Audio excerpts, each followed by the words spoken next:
Hey guys, welcome back to my channel. In today's video, I have a really cool recipe prepared for you guys. Now, ever since I began my channel and for the longest time now, you guys have been asking for a homemade masala recipe. The reason being is because a lot of people don't actually know how to mix together the spices and get the ratios right for this dish. So if you guys know, any Guyanese household, whenever we make curry, we always have our own masala mix. Every family is different. It also depends on what place in Guyana you're from, what spices your family likes, and their tastes and their preferences. So in today's video, I'm going to be sharing my grandmother's take on masala. Now, this is the way that her mom made it and her foreparents made it. So this recipe is a really old and traditional recipe and one that I truly appreciate. So in the kitchen today, I have Auntie Chitra with me and she's going to actually show me how to make the masala. Now, you're all lucky because I had to beg them for this recipe. They said that this was a family secret, but we're going to share it with you guys and I hope you guys enjoy. So for the masala recipe today, we are going to be using all of the spices and ingredients from Bidesi Imports. Now, if you guys don't know, you can go ahead and buy any of the Bidesi ingredients at buyeasy.com. I'll have all of the information in the description box down below. Now, I wanted to let you guys know a little something that's going on right now. I've partnered up with Bidesi to go ahead and let you guys save just a little more on your products, and it will help me out in supporting my channel just a little bit. So what you're going to want to do is when you go to buyeasy.com and you put everything in your cart, you will get free shipping on orders over $35. And you will also get 15% off if you use my code MGC15. I'll have all of that information right here in this screen and in the description box below. So I hope you head on over to their website, help yourself out by saving a little bit and help me with supporting my channel just a little bit as well. And I want to thank Andrew for sending me and Auntie Chitra all of these wonderful and quality ingredients to use in this recipe. So let's get into it, guys. All right, so what are the ingredients that we're going to be using today? So we're going to use coriander, whole coriander, cinnamon sticks, fennel seed, methi, whole cumin, black pepper, mustard seeds, and mangrile. So we're going to go ahead and measure each ingredients out, wash it, and then we're going to roast them up to dry them out, and then we'll blend them. All right, so we'll show you guys the whole process as we do that.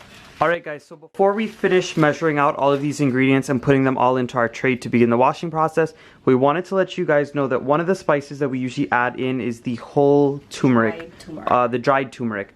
And we don't have that today, so what we're going to do is go ahead and make all of our masala, and then at the end just mix in some powdered turmeric into the whole mixture. And that will not affect the taste or change the texture or anything like that. It's just because we don't have it, that's what we're going to use today. So we are going based off of a recipe that Auntie Chitra already has. This is the recipe they always use to make their masala at home. And so what she did is she measured out the mangrile seeds and she put them in the tray. She also measured out the whole mustard seeds and she added them in the tray as well. You guys will get all of the proper ingredients and the measurements in the description box down below. And now Auntie Chitra is going in with the methi seeds, also known as fenugreek seeds. This is the same amount that we're using as the mustard seeds. Another thing we wanted to mention is before we put these cinnamon sticks in the pan to parch and do all of that, we have to break them up just a little bit. The reason being is because when they go in your blender or your spice mill, you're gonna break your machine if you put them in whole. So you want to go ahead and break them a little bit.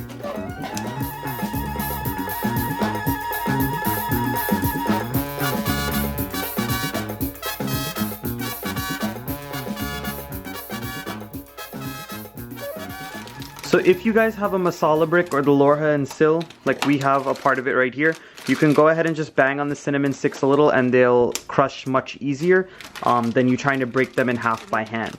So while I finish breaking up all of the cinnamon sticks, Auntie Chitra is going to start adding in the fennel seeds. And again, you guys aren't going to see our measurements in the video because we're just throwing them in. But in the description box, I'll make sure to put our recipe card that we use to put them together.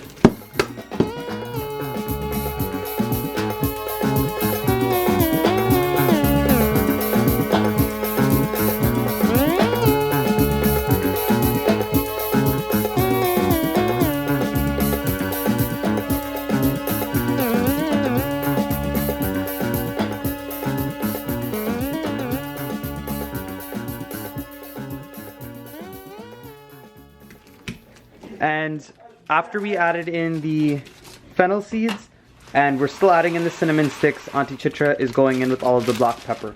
And at this point, we're adding in all of our cumin seeds or the jeera seeds. And we had to switch to a bigger tray because the one that we had was getting overfilled. And at this point, Auntie Chitra is also going in with the coriander seeds. And then basically what you want to do after you add in all of your spices is mix it all up to make sure everything's evenly distributed in the pan.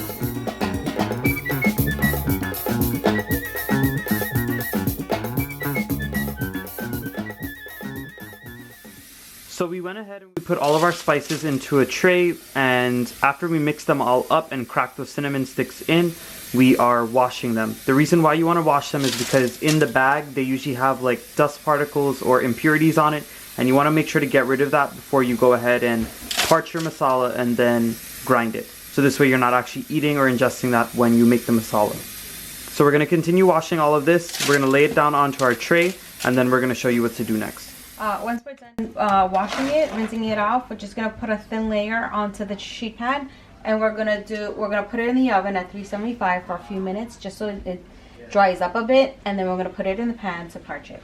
So the usual way of doing this is to allow this to air dry for like sometimes a couple of hours, couple of days, right? Mm-hmm. But since we have modern technology, we're just going to stick it in the oven to dry it out a bit. So once the masala has been cooking in the oven or roasting for about 15 minutes, we're going to go ahead and take it out and empty it into another tray. And this is basically just going to hold it until we could put it in a pan on the stove to start roasting it or parching it.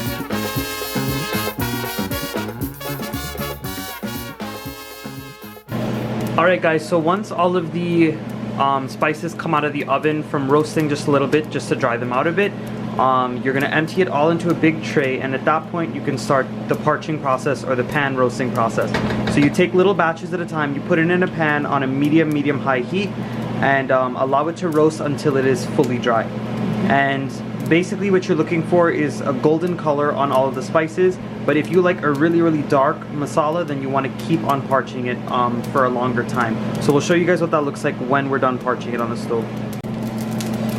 Alright guys, you know this is done when it's very loose. When you're turning it, you no longer feel the dampness of it, and you've seen the spices toasted out. So we're going to go ahead and empty this one out.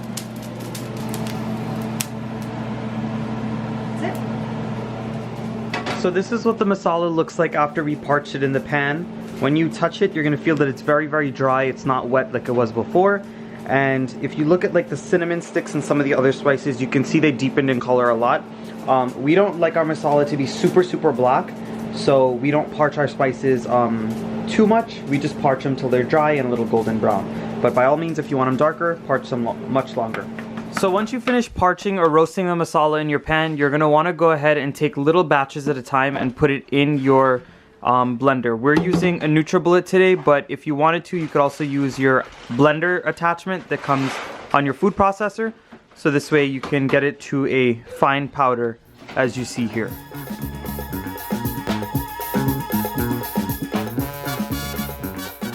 So guys, this is our masala, but this is the end product. Enjoy.